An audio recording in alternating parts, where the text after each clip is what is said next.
कांग्रेस आदिवासी विभाग के प्रमुख और युवा नेता विक्रांत भूरिया ने कहा है कि आर्टिकल 15 लागू होने से आदिवासी वर्ग को भी उच्च शिक्षा को हासिल करने का न्याय मिलेगा। और भूरिया ने आगे कहा है कि अगर मांग पूरी ना होने पर कांग्रेस पार्टी बड़ा जन आंदोलन छेड़ेगी। वंचित वर्ग के जो राइट्स हैं और ख़ास तौर से एजुकेशन राइट्स और उनको शिक्षा का अधिकार मिले, इसको लेकर एक बड़ी प्रेस कॉन्फ्रेंस आज कांग्रेस ने की है। इसमें आदिवासी कांग्रेस विभाग के प्रमुख इस वक्त हमारे साथ जुड़ गए हैं, विक्रांत भूरिया। विक्रांत जी, आर्टिकल 15(5) इसको लागू किया जाए, आदिवासी वर्ग को, उनके बच्चों को क्या फ़ायदा होगा इसका?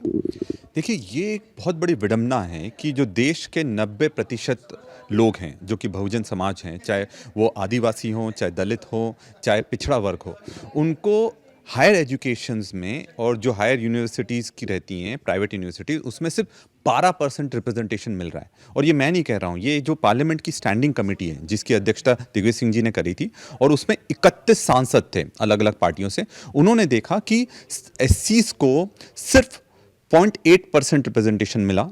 आज के समय में जो प्राइवेट हायर एजुकेशन है, एसटीज को सिर्फ 0.5% और जो ओबीसी हैं उनको सिर्फ 11% रिप्रेजेंटेशन मिल रहा है। तो उन्होंने ये सिफारिश करी है उस कमेटी ने, जिसमें सबके सांसद थे, कि एससीज को 15% मिलना चाहिए, ओबीसीज को 27% मिलना चाहिए और आदिवासियों को 7.5% रिप्रेजेंटेशन मिलना चाहिए।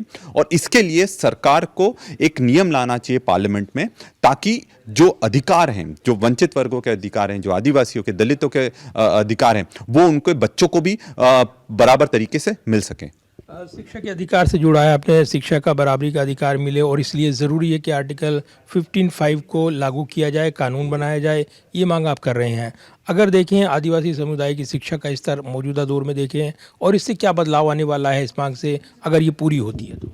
देखिए, बहुत आएगा। अगर आदिवासियों को प्राइवेट हायर एजुकेशन में आप प्रतिनिधित्व नहीं देंगे, रिप्रेजेंटेशन नहीं देंगे, तो वो पढ़कर आगे कैसे बढ़ेंगे? और देखिए, ये फैक्ट है कि सबसे अच्छा और सबसे बड़ा अगर क्रांति आपको लानी है और इस देश को आगे ले जाना है, तो आपको एजुकेटेड एक सेक्शन चाहिए रहेगा, सब हर वर्ग में।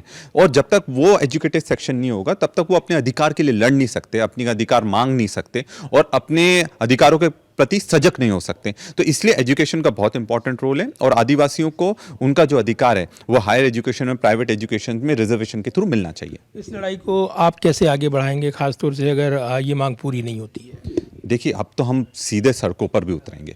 ये तो शुरुआत हमने करी है और सबसे बड़ी बात है कि पार्लियामेंट की स्टैंडिंग कमेटी ने जब ये जो आंकड़े जारी कर रहे हैं, ये अपने आप में बताता है कि जो एक बहुत बड़ी विसंगति है लोकतंत्र में और इस देश में जो चल रही है, उसको उजागर करा है। तो अब इसको लेकर हम आंदोलन भी करेंगे, लोगों में जागरूकता भी लाएंगे, सिविल सोसाइटी के पास भी जाकर हम बताएंगे कि इस तरह की हमको करना चाहिए और सबको साथ आना पड़ेगा, क्योंकि ये जो कदम होने वाला है, ये बहुत ही क्रांतिकारी कदम होगा।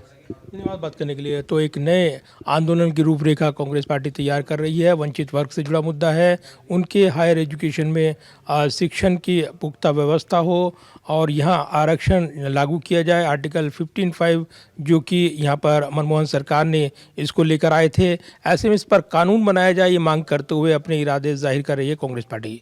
कैमरामैन विदर्भ के साथ प्रदीप कुमार, टोटल न्यूज़, दिल्ली।